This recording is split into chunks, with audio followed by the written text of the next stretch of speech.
On est presque à Tou Bishvat. Tou Bishvat, c'est la date de naissance de Rabbi Nathan. Rabbi Nathan, c'est un des élèves de Rabbi Nachman, comme c'est connu. Et en réalité, ce qu'on connaît un peu moins, c'est que Rabbi Nachman avait des élèves très très élevés. Il y en avait qui faisaient des miracles, il y en avait qui connaissaient la Kabbalah, il y en avait qui étaient des très très grands Talmidei Chachamim.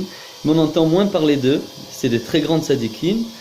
Et on entend plus parler de Rabbi Nathan. Donc pour une des raisons principales, c'est que Rabbi Nathan, malgré son haut niveau, puisqu'il disait que on savait que il était Av Bet Din avant l'âge de 18 ans, ou à 18 ans, avant 20 ans. Il connaissait toute la Gemara, tous les poskim, les décisionnaires. C'était ce qu'on appelle un Talmid Chacham authentique. Et malgré tout, il disait, quand je rentre chez Rabbi Nachman, je laisse mon cerveau à la porte. La force de Rabbi Nathan, comment il réussit à écrire, à imprimer tous ces livres magnifiques, l'Ikutei Halachot, l'Ikutei Tfilot, l'Ikutei Etzot, et tous les livres qu'il a transmis de Rabbi Nachman, Sefer Hamidot, Sipurei Masiot, comment il a pu en fait écrire toutes ces choses magnifiques, parce qu'il a réussi à s'annuler. Il a réussi à s'annuler, comprendre que chaque parole du tzaddik, c'est ça la refoua, c'est ça la solution, c'est ça la yeshua. Et il a réussi complètement à s'annuler. Et donc il a atteint un très très haut niveau.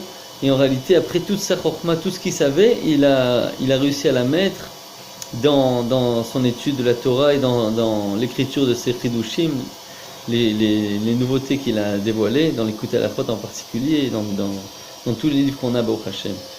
Donc voilà, il est né à Tou Bishvat, c'est pour ça c'est bien de parler un peu de lui.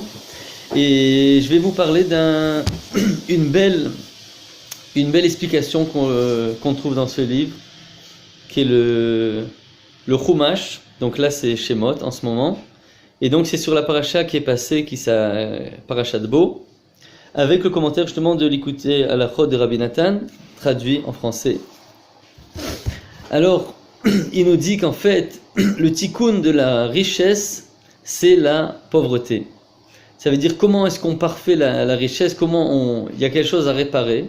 C'est quelque chose qui est bon, mais qui n'est pas bon de façon brute. Parce qu'on voit, comme on le voit tout simplement, qu'il y a des gens qui, quand ils sont riches, on voit que ça leur réussit pas, pour parler simplement. Et il y en a d'autres que oui.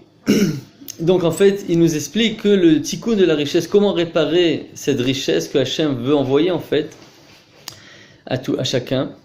Il dit c'est par la pauvreté. Donc qu'est-ce que ça veut dire? Ça veut dire qu'on doit se considérer comme un pauvre.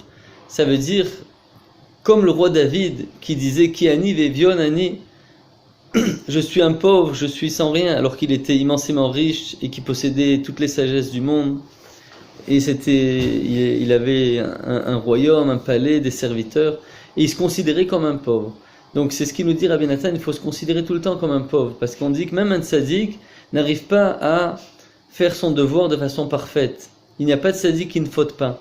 Il se peut que quelqu'un il soit à 99,9%, il y a toujours une petite faute, toujours une petite erreur, toujours même infime. Et donc dans ce cas-là, si on ne se comporte pas à la perfection, alors pourquoi est-ce que Hachem devrait nous nourrir? Hachem il a créé le monde pour qu'on applique la Torah.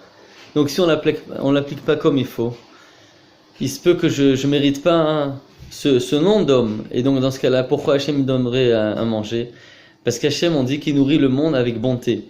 Ça veut dire que Hachem, il nous nourrit gracieusement le monde entier. Le monde, les animaux, les insectes, les juifs, les non-juifs. Et tout ça, c'est par son chesed, c'est par sa bonté, c'est pas par nos mérites. Donc si maintenant je fais... Tout ça, c'est l'Ikutei Halachot que je vous raconte. Si maintenant je fais attention au Emet, je vois le Emet, donc même un petit peu de pain et un peu d'eau, ça ne me revient pas. Donc tout ce qu'Hachem il m'envoie, c'est un cadeau du ciel que je dois recevoir avec amour. Donc je dois être content de ma part, que je sois riche ou pauvre, je dois être content de ma part. Si j'ai un peu, Baruch Hashem, et si j'ai beaucoup, Baruch Hashem, je dois être samer, comme le tam, le simple du conte de Rabbi Nachman, qui était toujours content du peu. Et grâce à ça, on arrive à la vraie richesse, comme le tam aussi. Ça veut dire, si Hachem il veut nous envoyer un vrai cadeau, il voit qu'on sait le recevoir, alors il nous l'envoie. Mais si il voit que ce cadeau-là, il va nous faire tomber, il va nous faire descendre de niveau, alors s'il nous aime, il ne va pas nous l'envoyer. Et donc, ce qu'il dit Rabbi Nathan, donc la ségoula pour devenir vraiment riche matériellement, c'est de se considérer tout le temps comme un pauvre. Ça veut dire être content de sa part. J'ai un peu, je suis saméar, j'ai beaucoup, je suis saméar, je suis content. Et maintenant, ça c'est la voie des tzadikim. Maintenant, les Rechaïm, c'est tout le contraire. Quand ils sont pauvres, ils se plaignent tout le temps, et ils sont en colère contre Hachem. Et le jour où ils sont riches, ils commencent à vivre au-dessus de leurs moyens. Ils achètent des vêtements plus chers que ce qu'ils devraient par rapport à leurs moyens. Et donc, ils arrivent encore à un niveau d'être endettés par rapport à leur passion. Ils ont envie de toujours plus, et donc finalement, leur vie est plus amère que quand ils étaient pauvres. C'est pour ça que la Torah dit que la pauvreté est quelque chose qui va bien au Ham Israël. Ça ne veut pas dire qu'il faut être pauvre, ça veut dire qu'il faut tout le temps se considérer comme un pauvre. Et ça, c'est le chemin pour être heureux et pour devenir aussi celui qui veut riche matériellement. On raconte sur Rabbi Zushia et Rabbi Elimelech Miliznisk, qui sont deux tzadikim, qui étaient deux frères, des élèves du Maguid de Mezrich.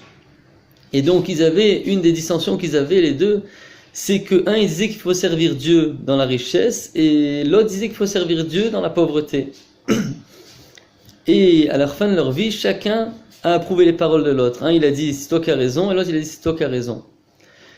Donc, ça revient à ce qu'on a dit, ça veut dire l'essentiel, c'est de servir Hachem simplement. Qu'on soit riche ou pauvre, être content de ce qu'on a et savoir que chaque chose qui nous vient, ça provient de la bonté suprême d'Hachem. Et d'ailleurs, on sait que Rabbi Elimelech, un des deux frères, a béni tous ses descendants qui soient pauvres et qu'il tape aux portes pour demander l'aumône. Que des bonnes choses, qu'on ait le mérite de recevoir les enseignements du tzaddik et de les appliquer simplement.